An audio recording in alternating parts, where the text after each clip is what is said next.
리 스트로벨이라는 분이 있습니다. 리 스트로벨. 그는 무신론자로 미국 예일대 법대를 나오고 시카고 트리뷴지의 법률 전문 기자였습니다. 그런데 그가 그의 아내를 따라서 윌로우 크릭 교회에 출석을 하면서 예수님에 대해 관심을 갖게 되고 또 예수에 대한 사건을 2년간 치밀하게 조사한 끝에 결국 예수님을 영접하고 헌신해서 목회자가 됐습니다.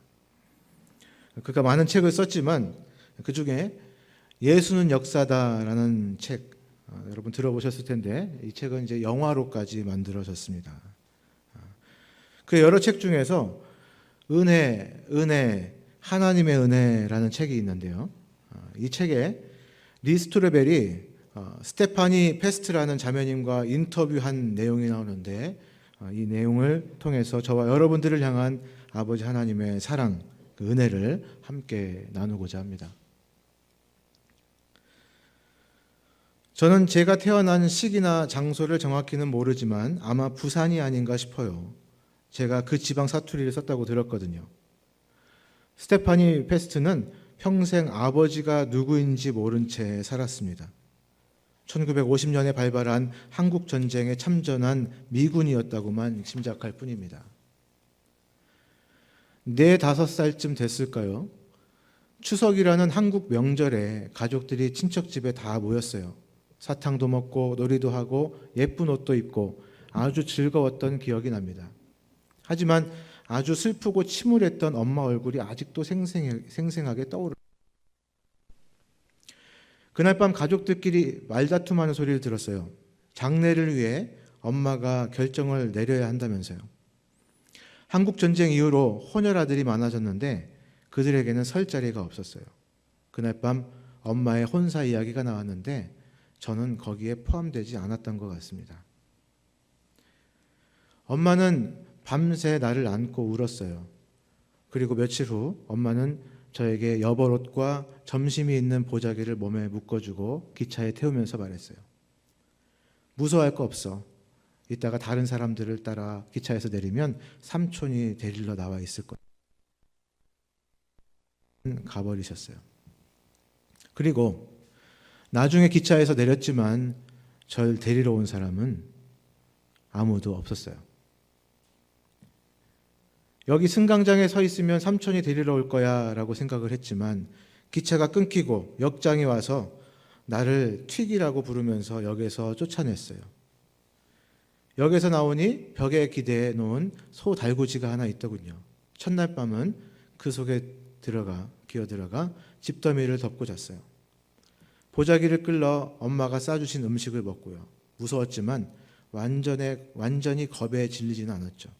엄마를 믿었거든요. 삼촌이 반드시 올 거라 생각했어요. 로마서에서는 말씀하죠. 너희가 본래 죄의 종이더니 모든 사람이 죄를 범하였으며 하나님의 영광에 이르지 못하더니 죄의 삭은 사망이요. 우리 모두는 분명 죽음과 멸망으로 달려가는 하나님을 떠난 죄인이라는 것 여러분 인정하십니까? 스테파니 페스트 이야기는 계속됩니다. 당시 여러 기관에서 혼혈아들을 거두기 시작했지만 저는 도시에 있지 않고 대부분 산촌과 농촌에 있었어요. 최소한 2, 3년은 혼자 힘으로 살았죠. 사실 시골에는 겨울철만 빼면 먹을 게 풍성했어요. 무엇이든 훔칠 수 있었죠. 과수원도 있고 채소밭도 있고 논도 있었으니까요. 잡히지만 않으면 먹을 수 있었습니다. 논에는 메뚜기와 방아개비가 지천에 널려 있었어요. 계속 잡아다가 머리를 지푸라기에 꿰면 나중에는 한 줄 가득해집니다. 그걸 허리춤에 매달고 다니다 저녁에 바싹 말랐을 때 먹는 거죠. 들쥐도 잡았습니다. 들쥐는 날마다 똑같은 시간에 똑같은 구멍에서 나왔어요. 들쥐를 잡으면서 참고 기다리는 법을 배웠죠. 들쥐가 고개를 쏙 내밀면 도로 구멍으로 들어갈 겨를을 주지 않고 획 잡아챘어요. 껍질과 귀와 꼬리까지 거의 다 먹었습니다. 겨울이 가장 힘들었죠. 첫 해 겨울에 저는 죽었다고 해도 전혀 이상할 게 없을 정도였습니다. 겨우겨우 숨어 살만한 곳을 찾아 논에서 지푸라기를 보이는 대로 주워다가 그 안을 작은 굴처럼 만들었죠. 다들 잠든 시간에 마을로 내려가 먹을 것을 훔치곤 했어요. 트럭을 타고 가던 군인이 버린 통조림 깡통은 제 물통이자 냄비가 됐죠. 못을 주워다가 철로에 놓아두면 기차에 납작하게 눌리는데 그러면 그대로 칼이 됩니다. 잡은 쥐의 내장을 발라낼 때 그것을 썼죠. 가끔은 어떤 인정 많은 아주머니가 부엌문을 열어줬어요. 그럴 땐 아궁이 옆 흙바닥에 웅크리고 앉아 불을 쬐곤 했죠. 정말 꿈에도 그리던 거였어요. 굴 속에서는 밤새도록 떨어야 했으니까요. 저는 사람들이 제 몸에 아무 짓이나 해도 되는 줄 알았어요. 사람이 아니었으니까요. 저는 쓸모없고 더럽고 부정했어요. 이름도 없고 정체성도 없고 가족도 없고 미래도 없고 희망도 없었죠. 시간이 갈수록 제 자신이 더 싫어졌어요. 노숙하는 아이들을 따라다닌 적이 몇 번 있는데 어떤 때는 저한테 나쁜 짓을 했어요. 한 번은 먹을거리를 훔치다가 농부들에게 잡혔는데 그들이 저를 버려진 우물 속으로 던졌어요. 제가 거기서 죽기를 바란 거죠. 그런데 물속에서 허우적거리다 보니 벽에 튀어나온 돌이 하나 있는 거예요. 거기에 걸터 앉아서 그나마 윗몸이라도 물 밖으로 나올 수 있었죠. 아, 이렇게 죽는구나. 그래, 이 돌만 놓으면 나는 죽을 수 있어. 이렇게 생각하고 있는데 어떤 할머니 목소리가 들렸어요. 얘야, 너 거기 있니? 저는 예, 여기 있어요 하고 소리쳤고 할머니가 두레박을 내려주셔서 타고 올라왔어요. 그리고 할머니가 따뜻하게 집으로 덮어주고 먹을 것도 갖다 주시면서 말씀하셨어요. 이 사람들은 너를 해칠 거다. 하지만 단단히 명심하거라. 너는 꼭 살아야 한단다. 이 말이 예언이 되었어요. 또 한 번은 그때도 먹을 것을 훔치다 잡혔는데 한 농부가 제 목덜미를 잡고 튀기라 부르면서 이 녀석을 없애야 한다고 했어요. 다른 농부들도 맞장구를 치더니 물레방아에 제 몸을 묶었습니다. 발과 다리가 쭉 잡아당겨지고 물밑을 통과하고 입과 코로 자갈과 모래가 들어가고 악을 쓰고 욕하던 제 입안에 피가 고여들고 눈이 부어 올랐어요. 그러다가 갑자기 물레방아가 멈췄습니다. 어떤 남자 목소리가 들렸는데 이제 괜찮다. 내가 너를 물레방아에서 내려줄 테니 가만히 있어라. 눈이 하도 부어 잘 보이진 않았지만 그분이 흰 옷을 입으셨던 것만은 기억합니다. 그분은 손수건을 꺼내 저를 최대한 깨끗이 닦아주고 마실 물을 주시며 우물에서 구해주셨던 할머니와 똑같은 말을 하셨어요. 이 사람들이 너를 해치려 하니 여기서 떠나거라. 하지만 얘야, 너는 꼭 살아야 해. 내 말 깊이 명심하고 꼭 살아야 해. 스테파니는 갖은 고생을 하면서도 살아남았고 결국 대전으로 흘러 들어갔습니다. 어느 청년이 다가와 저를 튀기라 부르며 지낼 곳이 필요하면 자기를 따라오라고 했습니다. 도시를 가로지르는 강둑에 고아가 수백 명이 있었고 저를 그 무리에 끼워주었죠. 처음 며칠은 음식도 나눠주고 담요도 같이 쓰고 옛날 이야기도 하고 좋았는데 며칠이 지나자 제가 그들의 놀이개가 됐습니다. 한 사람만이 아니라 여러 사람이 그랬는데 저는 어린 마음에 사람이 가족을 얻으려면 다 그렇게 해야 되나 보다 그런 생각까지 했습니다. 그게 얼마나 끔찍한 일인지 미처 몰랐죠. 에베소서 2장에서 말씀합니다. 그때 너희는 그 가운데서 행하여 이 세상 풍조를 따르고 공중의 권세 잡은 자를 따랐으니 곧 지금 불순종의 아들들 가운데에서 역사하는 영이라.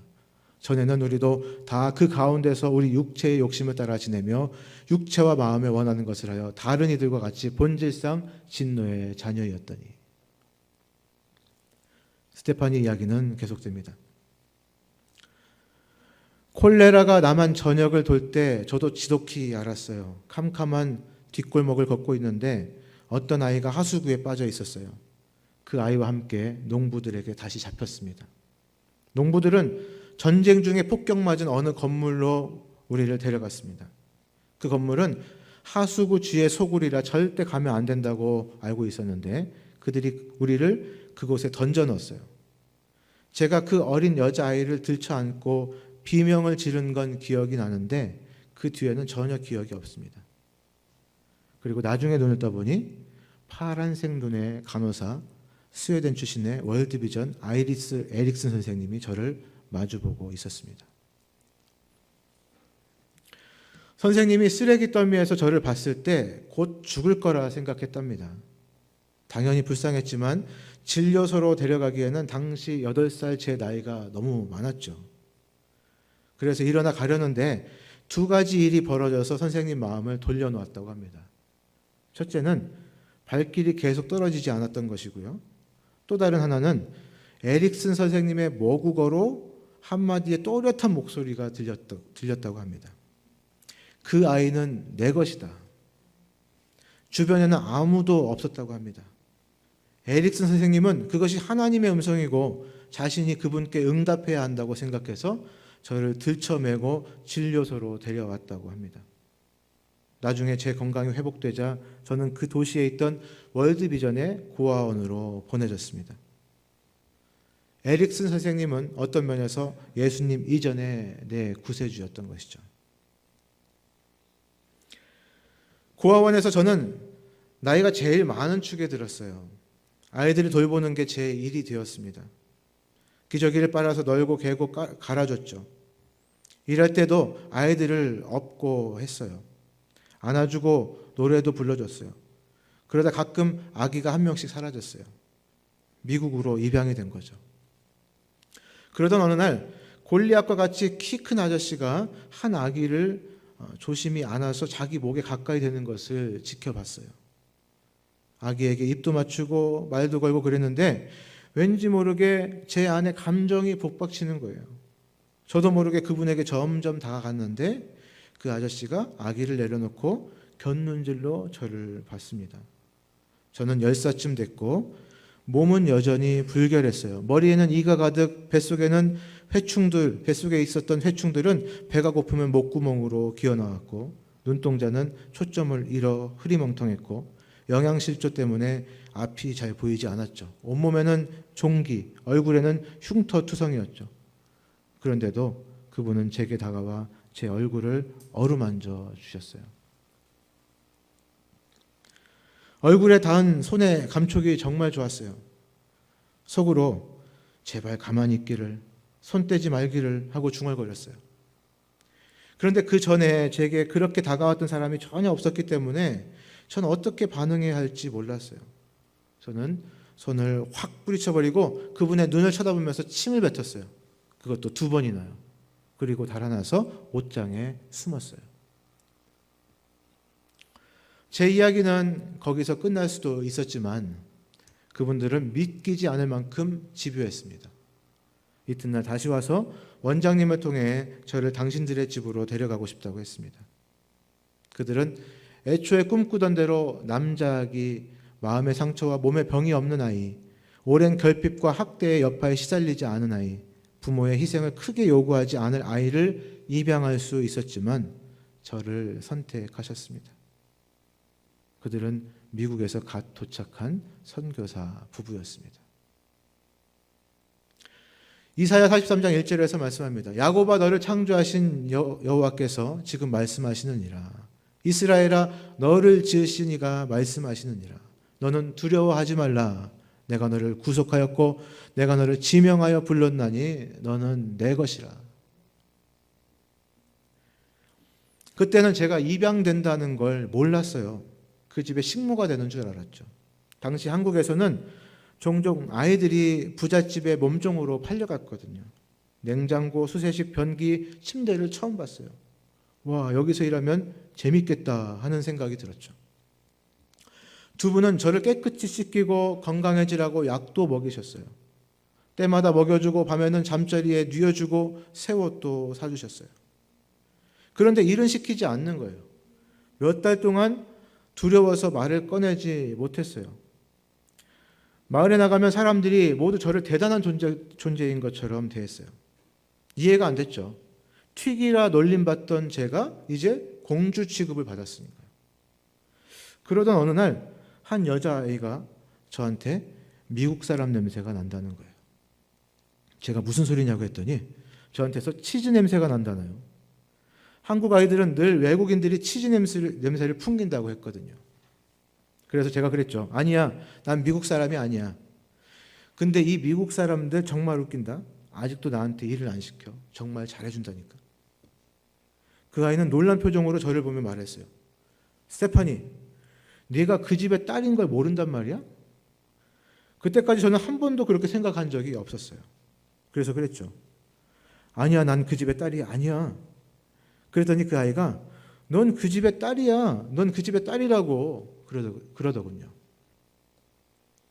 정말 충격이었어요. 돌아서서 언덕 위 우리 집으로 달려가면서 이런 생각을 했습니다. 나는 이 집의 딸이다, 딸이다, 딸이다. 아, 그래서 나를 그렇게 됐구나. 그래서 아무도 나를 때리지 않았구나. 그래서 아무도 나를 튀기라 부르지 않았구나. 나는 이 집의 딸이다. 집 안으로 달려 들어간 저는 의자에 앉아있던 엄마에게 한국말로 외쳤어요. 나는 엄마의 딸이에요. 엄마가 아직 한국말을 못해서 일꾼 하나가 제 말을 통역해 줬습니다. 그 말을 듣고 엄마의 눈에서 눈물이 주르르 흘러내렸어요. 엄마는 고개를 끄덕이며 제게 말씀하셨어요. 그래, 스테파니, 너는 내 딸이야. 무릇 하나님의 영으로 인도함을 받는 사람은 곧 하나님의 아들이라. 너희는 다시 무서워하는 종의 영을 받지 아니하고 양자의 영을 받았으므로 우리가 아빠 아버지라 부르짖느니라. 성령이 친히 우리의 영과 더불어 우리가 하나님의 자녀인 것을 증언하시나니. 언젠가 한국의 어느 바닷가에 갔을 때 아빠가 침례를 받고 싶냐고 물으시더라고요. 나는 아빠에게 침례를 받았습니다. 제 딴에는 주님을 사랑했지만 제 안에 상처가 너무 많았어요. 두려워서 사람들에게 고통을 내보이지 못하는 게 문제였죠. 엄마 아빠가 제 고통을 보면 절 도로 고아원으로 보낼 것만 같았거든요. 선생님이나 친구들이 제 고통을 보면 부모님에게 이를 것 같았고요. 집 없는 아이로 지낸 삶을 부모님에게 들키고 싶지 않았어요. 버림받을까 봐 두려웠던 거죠. 17살 무렵까지 계속 그랬습니다. 한국인의 흔적을 지우려고도 안간힘을 쓰고 완벽한 미국 여자가 되고 싶었어요. 그래서 축제 때 여왕으로 뽑힌 적도 있고 모범 시민상도 탔어요. 하지만 밤마다 잠자리에 들 때면 모든 게 발각돼서 부모님의 사랑을 잃는 건 아닌지 죽도록 두려웠어요. 17번째 생일을 앞둔 그해 여름에 제가 짜증 부리며 뾰루퉁하게 굴자 엄마가 부드럽게 지적하시더군요. 보란 듯이 얼른 제 방으로 가 방문을 쾅 닫고 거울을 봤어요. 여전히 제가 한낱 튀기에 쓰레기처럼 느껴지더라고요. 침대 이불 속으로 기어 들어갔습니다. 잠시 후 아빠가 문을 열고 부드럽게 저를 부르시며 침대 옆에 앉으셔서 말씀하셨어요. 내 엄마와 내가 너를 한없이 사랑한다는 걸 내가 알았으면 좋겠다. 하지만 너는 그 사랑이 받아들여지지 않아 힘든 것 같구나. 이제 우리가 너를 하나님께 맡겨드릴 때가 되었다. 스테파니, 예수님에 대해 말해도 괜찮겠니? 저는 조금 망설이다가 그러시라고 했죠. 아빠는 제게 예수님을 생각해 보라고 하셨어요. 그분이 제 심정을 아시며 그분만이 절 도우실 수 있다고요. 그리고는 저 혼자 두고 나가셨어요. 그 순간까지 저는 예수님을 하나님의 아들로만 생각했어요. 그분이 이 땅에 오신 거야 당연히 알았지만 그분이 저를 이해하신다는 생각이 든 건 그날 밤이 처음이었습니다. 그분도 제 입장이 되어 보셨던 거죠. 사실 그분도 일종의 튀기였잖아요. 아빠, 그러니까 이 땅의 아버지가 친아빠가 아니었으니까요. 그분도 어렸을 때 집더미를 덮고 잡고 사람들에게 조롱과 학대도 당했잖아요. 사람들이 그분을 죽이려고 쫓아다녔고요. 그제야 깨달아지더군요. 아, 예수님이 나를 이해하신다는 아빠 말이 이런 뜻이구나. 그래서 그날 밤 아빠가 나가신 후 혼자 기도했어요. 멋진 기도는 아니었지만 하나님, 당신이 우리 엄마 아빠가 말한 그런 분이라면 지금 당장 뭔가를 해주세요. 그러자 그분은 정말 해주셨어요. 볼지어다 내가 문 밖에 서서 두드리노니 누구든지 내 음성을 듣고 문을 열면 내가 그에게로 들어가 그와 더불어 먹고 그는 나와 더불어 먹으리라. 제 눈물이 터진 거예요. 몇 년째 울지 않았거든요. 울 수가 없었어요. 학대와 놀림을 당하면서 울수록 고통이 더 심해진다는 걸 깨달았으니까요. 그런데 그날 밤 제 안에 뭔가 차갑게 굳어있던 것이 무너져 내렸어요. 저와 하나님 사이를 가로막던 벽이었죠. 마침내 그분이 제게 눈물을 흘리게 해주신 거예요. 도저히 멈출 수가 없었어요. 통곡을 하니까 엄마 아빠가 방으로 오셔서 위로해 주셨어요. 저는 문득 깨달았습니다. 예수님이 나를 아신다. 그런데도 나를 사랑하신다. 그분이 내 모든 수치를 아시고 내 모든 죄를 아시고 내 모든 두려움을 아시고 내 모든 외로움을 아시면서도 날 사랑하신다는 것을요. 저는 그 뒤로 달라졌습니다. 하나님이 미리 아신 자들을 또한 그 아들의 형상을 본받게 하기 위하여 미리 정하셨으니 그전까지는 하나님의 사랑에 대해서 들으면 늘 다른 모든 사람을 위한 사랑처럼 느껴졌어요. 그분이 저를 사랑하실 수 없잖아요. 저는 실수로 태어난 아이였으니까. 죄의 결과물인 저를 어떻게 사랑하시겠어요? 혼혈아를 어떻게 사랑하시겠어요? 저는 사랑받으려면 무슨 자격이 있어야 되는 줄 알았어요. 그게 하도 뇌리에 박혀 있다 보니 입양되고 나서 부모님에게 하나님의 사랑에 대해 들을 때도 그렇게 생각한 거예요. 나는 강간당했으니 그분이 사랑하실 수 없어. 학대받았으니 사랑하실 수 없어. 마음속에 지독한 분노가 있으니 사랑하실 수 없어. 아빠는 나더러 용서해야 한다는데 나는 용서할 마음이 없으니 이런 나를 하나님이 어떻게 사랑하시겠어? 그런데 그날 밤 그분이 그런 나를 사랑하신다는 깨달음이 온 거예요. 그분이 나를 있는 그대로 사랑하신다는 사실이 저를 속속들이 바꾸어 놓았습니다. 너희는 그 은혜에 의하여 믿음으로 말미암아 구원을 받았으니 이것은 너희에게서 난 것이 아니요 하나님의 선물이라. 행위에서 난 것이 아니니 이는 누구든지 자랑하지 못하게 하려 함이라. 오늘 본문 시편 107편 1절에서 9절의 말씀을 새 번역 버전으로 제가 읽어드리도록 하겠습니다. 주님께 감사드리세요. 그는 선하시며 그의 인자하심이 영원하십니다. 주님께 구원받은 여러분, 대적의 손에서 구원받은 여러분 모두 주님께 감사드리세요. 동서남북 사방에서 주님께서 모아들이신 여러분 모두 주님께 감사드리세요. 어떤 이들은 광야의 사막에서 길을 잃고 사람이 사는 성읍으로 가는 길을 찾지 못했으며 배고프고 목이 말라 기력이 다 빠지기도 했습니다. 그러나 그들이 그 고난 가운데서 주님께 부르짖을 때에 주님께서는 그들을 그 고통에서 건지시고 바른 길로 들어서게 하셔서 사람이 사는 성읍으로 들어가게 하십니다. 주님의 인자하심을 감사하세요. 사람들에게 베푸신 주님의 놀라운 구원을 감사하세요. 주님께서는 목마른 사람에게 물을 실컷 마시게 하시고 배고픈 사람에게 좋은 음식을 마음껏 먹게 해 주십니다. 아멘. 스테파니 페스트는 끝으로 말합니다. 그래서 요즘 제가 자주 하는 말이 있어요. 솔직히 고백하건대 제 삶에 없었더라면 더 좋았을 뻔한 사건은 하나도 없습니다. 왜냐고요? 제 삶의 모든 일이 저를 예수님께로 인도했기 때문입니다. 정말 파격적인 발언일지도 모르겠지만 그게 제 소신입니다. 저는 학대당한 경험이 있는 여성들을 상담합니다. 사실 그게 현재 제 사역에서 큰 부분이죠.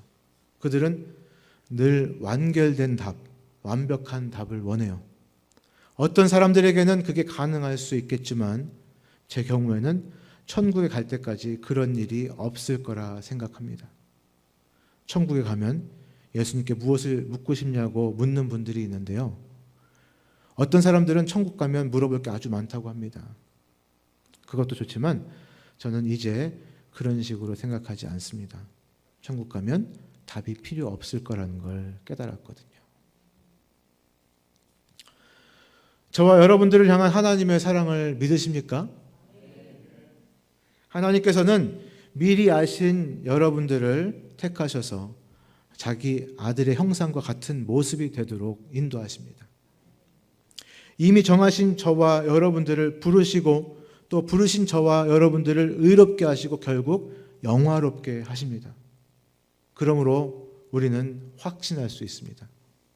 삶도 죽음도 천사들도 권세자들도 현재 어떠한 일도 미래의 어떠한 일도 능력도 높음도 깊음도 그 밖에 어떤 피조물도 우리를 우리 주 예수 그리스도 안에 있는 하나님의 사랑에서 끊을 수 없다는 것을요. 그래서 하나님을 사랑하는 사람들, 곧 그 하나님의 뜻대로 부르심 받은 저와 여러분들은 모든 일이 서로 합력해서 선을 이루게 되는 줄 믿습니다. 하나님께서 여러분들의 삶 가운데 은혜 베풀고 계심을 믿으십니까? 그러므로 저와 여러분들에게 닥친 모든 일들은 강팍함이 아닌 갈급함이 될 수 있는 것입니다. 하나님께 더욱 가까이 갈 수 있는 가장 큰 은혜가 되는 것이죠. 지금 생각해도 그런 일은 없었으면 좋았겠다는 그런 사건들이 우리 삶에 분명히 있을 것입니다. 그러나 그 일이 아니었으면 우리가 창조주 하나님을, 구원주 예수 그리스도를 제대로 만나고 내 인생을 드릴 수 있었을까요? 생각만 해도 고통이며 절망이었던 그 일들이 오히려 내 인생에, 내 가정에 하나님의 큰 선물이 되며 그것을 통해 구원을 이루어 가시는 줄 믿습니다. 하나님께서 저와 여러분들을 미리 아시고 부르셨습니다. 그래서 지금 이 자리에 있는 것이며 또 오늘 본문의 말씀과 같이 고백할 수 있는 것입니다. 여호와께 감사하라. 그는 선하시며 그 인자하심이 영원하미로다. 여호와의 인자하심과 인생에게 행하신 기적으로 말미암아 그를 찬송할지로다. 그가 사모하는 영혼에게 만족을 주시며 줄인 영혼에게 좋은 것으로 채워주심이로다. 아멘.